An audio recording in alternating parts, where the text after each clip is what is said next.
All right, so tonight's homework on finding percent change and using proportional reasoning is going to be Think Up Math Book, page 62 and 61. Now, we should have done most of those problems on page 61 in class in your notes for 1 and 2, and then 3 and 4 have been worked out in class, and then number 5 you might need a little bit of help in. So let's just get started on the back, and then I'll come back to number 5 if I have time at the end of the video.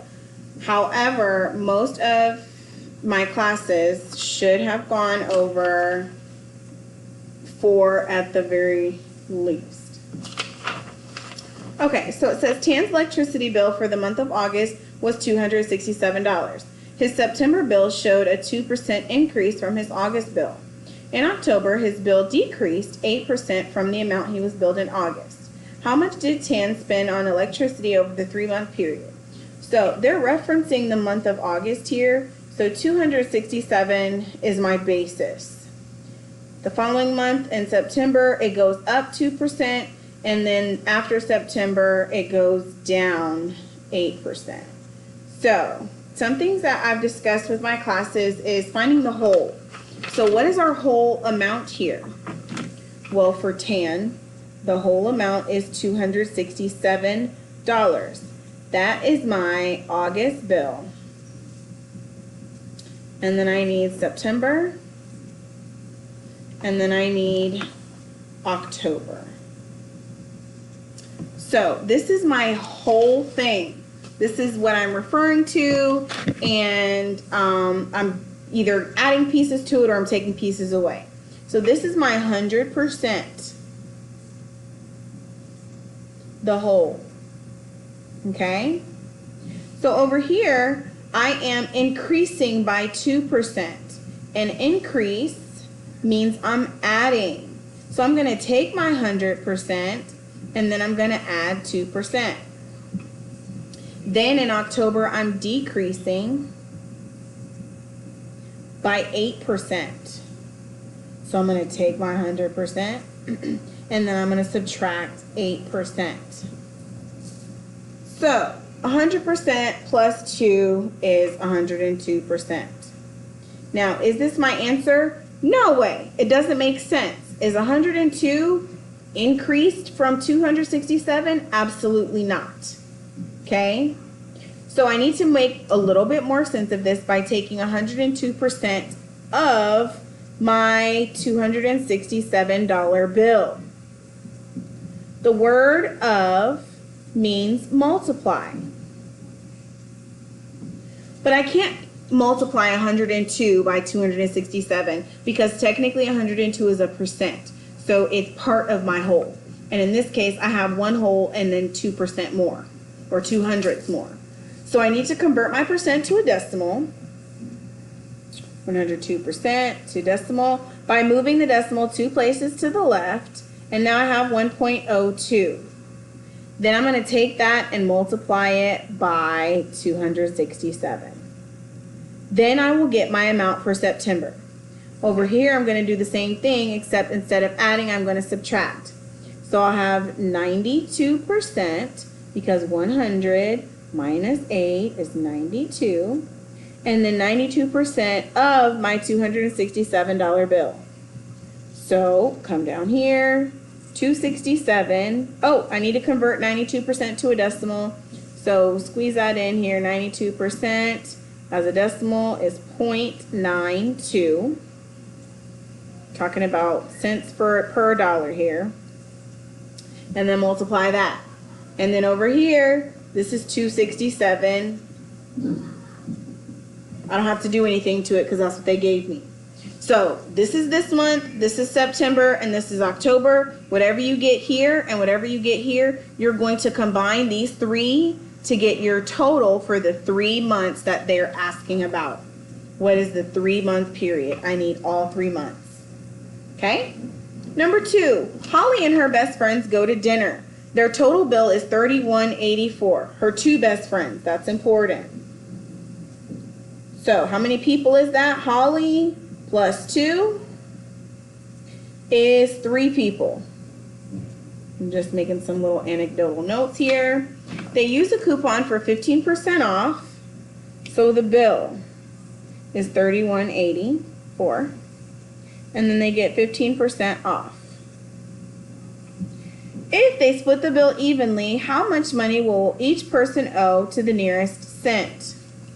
So I've got to do something. I've got to take off 15%. Again, back to this. This 267 was my reference for August for those bills. That is my whole. So my reference down here, my whole is $31.84. And I want to take off 15%. So 100, this is my 100%, minus 15% is going to be 85. Now I just did that in my head, and I'm hoping that eventually, you know, y'all will be able to too. Just take 100, subtract 10, that puts me at 90, and then take 5 more away, that puts me at 85. That's how I did that in my head. Now I have to convert my percent to a decimal, and it can be 0.85. Now I can take this 0.85 and multiply it by 31.84. Or I can make a ratio table, my favorite.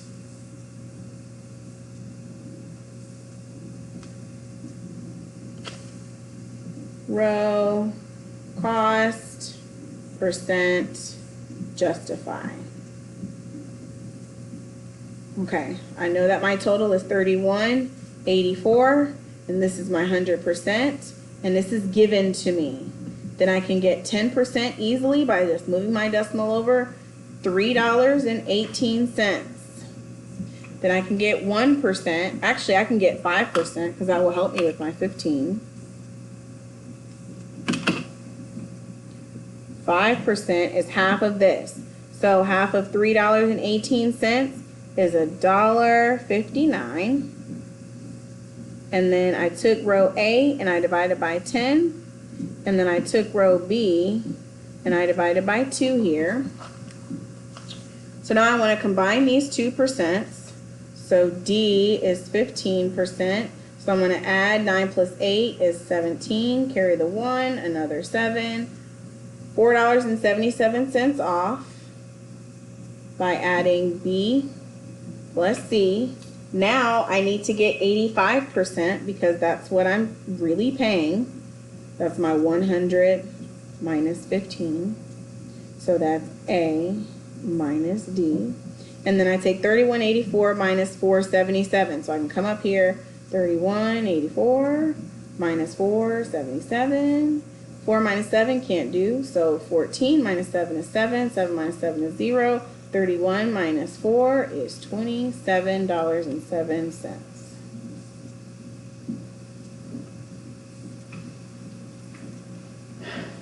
Whoops, wrong answer.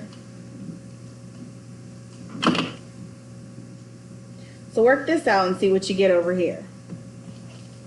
All right, question number 4. Shelby purchased a coat for $101.50 that was regularly priced at $144.45. Not including tax, what percent did Shelby save by purchasing that coat on sale? Okay, this is what we've been doing in class. So I need to talk about the change. 4. I am starting at 145 and I end up at 101.50. So how much did it change by? This is where I subtract. 145 minus 101.50. 0, 5, 3, 4.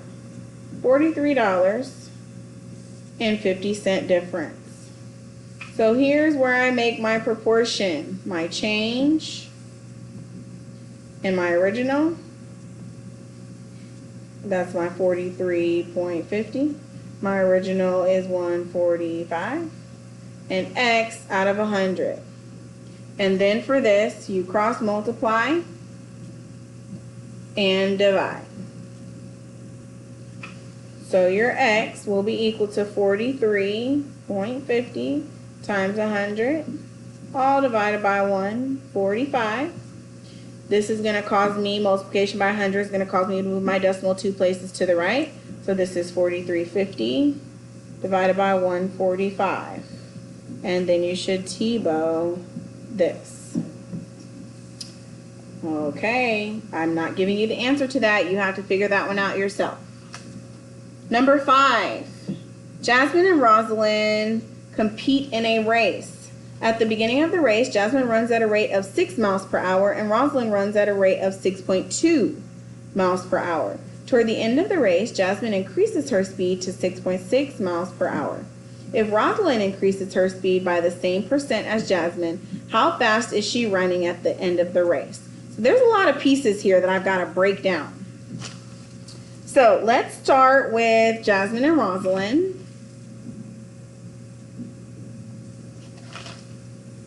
Oh, Jasmyn, fancy. And Rosalind. So Jasmine starts at 6 and goes to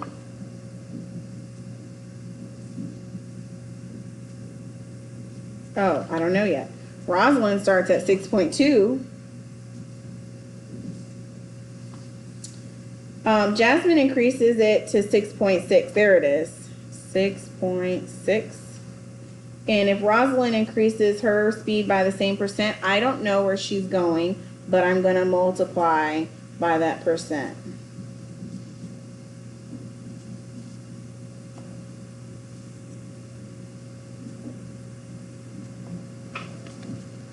So let's talk about Jasmine. She increases from 6 to 0.6. So my change here is only 0.6. So 0.6 out of 6 over 100, x over 100, cross multiply, then divide 6, or 0.6 times 100 over 6 equals 60 out of 6. So this is a 10% increase.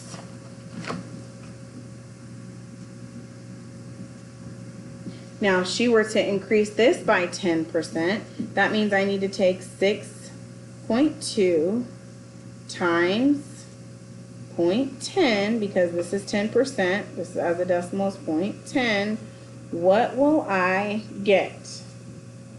Okay, and then I need to take this and add it to her original speed, because this is going to be a small number and it's not going to be a speed that's going to be increased from here. So I have to add to it. That's all we got to do for that one. Lastly, for number 6, last year the 7th grade enrollment at Maine Middle School was 612 students. This year the enrollment dropped to 489 due to the opening of a new middle school. Which best reflects the percent change in enrollment at Maine Middle School from last year to this year? Keyword drop. So using that keyword there, that should help guide your answer. So really quickly for number 6, I start at 612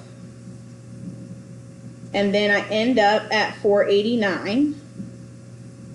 So I need to find the change, which is 612 minus 489. 12 minus 9 is 3. 10 minus 8 is 2. 5 minus 4 is 1. The change is 123 kids. And then I need my proportion, where my change over my original is 123 over 612 and x out of 100. Cross multiply, then divide. All right, good luck.